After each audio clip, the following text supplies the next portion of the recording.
श्रीगौरी वक्त्रपद्मार्का श्रीविघ्नेशा गजानना उत्तिष्ठ सुरसम्पूज्या त्रैलोक्यं पालनं कुरु श्रीगौरी वक्त्रपद्मार्का श्रीविघ्नेशा गजानना उत्तिष्ठ सुरसम्पूज्या त्रैलोक्यं पालनं कुरु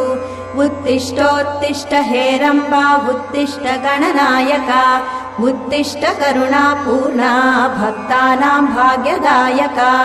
उत्तिष्ठोत्तिष्ठ हेरम्बा उत्तिष्ठ गणनायका उत्तिष्ठ करुणापूर्णा भक्तानां भाग्यदायका श्रीयाकुवाहन शिवात्मज दिव्यगात्रा श्रीभिन्नदन्तधनुजान्तक सूक्ष्मनेत्रा सर्वार्ति दुःख शमना फणिराजसूत्रा देवा गणेश्वर विभो तव सुप्रभातम्।